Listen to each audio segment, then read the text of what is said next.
Hello, my friends. Welcome back, boys and girls, children of all ages. Thanks for stopping in and talking to me today about some movies. I hope you're having a great day. Today, we're going to be talking about a movie from 2017 directed by Ted Geoghegan. Whatever. It's complicated. Not going to try anymore. It's called Mohawk, boys and girls. And now this is a movie about Native American revenge. And if you know anything about Native American revenge, it's best served cold. But anyway, we're going to talk about this complete caca show. You know what I mean? Because this movie sucks, guys. All right, so Mohawk. They're a tribe of Indians from Canada, I believe. This Mohawk girl has two lovers. She's got an Indian lover and a British lover. This is during, I think, the Revolutionary War or whatever. So, some stuff happens. Her lovers and her get into some stuff, and now she's seeking revenge on the white man that persecuted her and her lovers. And, man, I don't know exactly what the attire was back then, but I'm pretty sure Mohawk Indian women didn't wear red skirts, like red fabric skirts, and I'm pretty sure that they weren't dressed in a bunch of chamois sewed together. She looked like you could just hit her with a hose and rub her on the hood of a car and shine that sucker up real nice. I mean, this was awful. It had John Huber in it, right? Now, this is you guys know I love pro wrestling. John Huber, Brody Lee, he was in this. This is one of the movies he was in right before his passing, God rest his soul.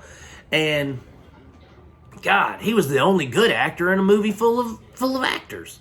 I mean, these people, the girl who plays the Mohawk chick, I can't pronounce her name, so I'm not going to try and offend her. But she don't need to be acting, period. She was like, okay, you guys know what the girl in Prey looks like. She looks Native American. This chick doesn't look Native American, even though she is, apparently. She's part of the actual Mohawk tribe in Canada. But her acting, she's like, I revenge.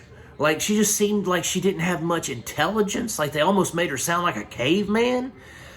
She wasn't very good. John Huber, best actor in the whole movie.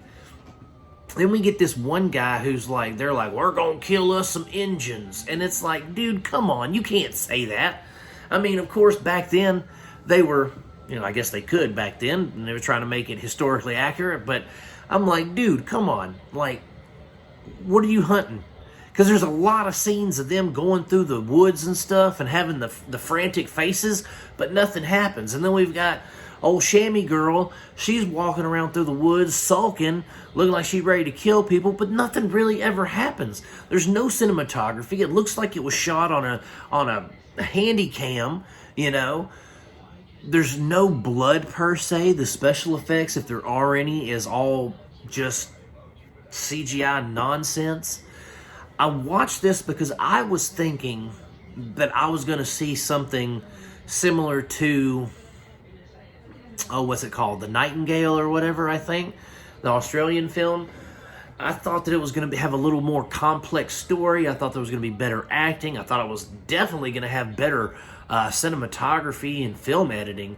But this was like watching something on a sci-fi Saturday night, you know what I mean, on the Sci-Fi Channel. This was not a good movie, and I feel like I wasted an hour and a half of my life watching this piece of trash. Like, I want to know what woods they were in, because they didn't look Canadian, I don't know. I didn't engage with this movie. I didn't feel any sort of way about it. I just know that I was constantly cracking jokes about her wearing a red, felt-looking skirt, running through the woods in some fake-looking Indian moccasins. It's like I'm looking at her lover over here, her Indian lover, her Native American lover over here, and he's wearing, traditional garb, a smock, moccasins, he looks Native American. This chick looks like she came out of a Forever 21. I mean, it's ridiculous. And then she has this eye paint over her face. It's like black and in red. And I'm like, that don't do nothing for you either, honey. You already look like a caveman, or you sound like a caveman. Now you look like a caveman. You're dressing like your costume department was. They were like, well, we don't really know what we're going for, so we're just going to go to Goodwill and grab some stuff that we think looks Native American and glue some fuzz on some boots and tie some ropes around it so it looks Native American. Like, it was terrible. I wouldn't recommend this movie to anyone. I mean, if you see it, avoid it like the plague. Don't give it the time of day. In fact, review bomb it. I don't ever say that, but this movie's terrible. Like, and if it was historically accurate, I didn't see it. You know, especially the way that some of these characters acted. Like, especially there's this one gentleman with these big old Dumbo ears. And I mean, he is just like, he's acting more like a Southern Confederate Civil War person, character, than he is a Revolutionary War character. He seems like he's just this big racist bigot, and he's trying to off the Native Americans, because the thing is, like, it just, I don't know, guys. It wasn't good. I'm not even going to try to keep reviewing it.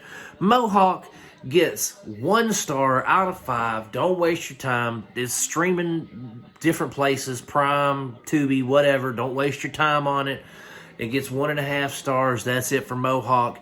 Thank you guys for tuning in. By all means, please like and subscribe to the page if you like it. And leave some comments. If you've seen this piece of trash, let me know if you've seen it and what you thought about it.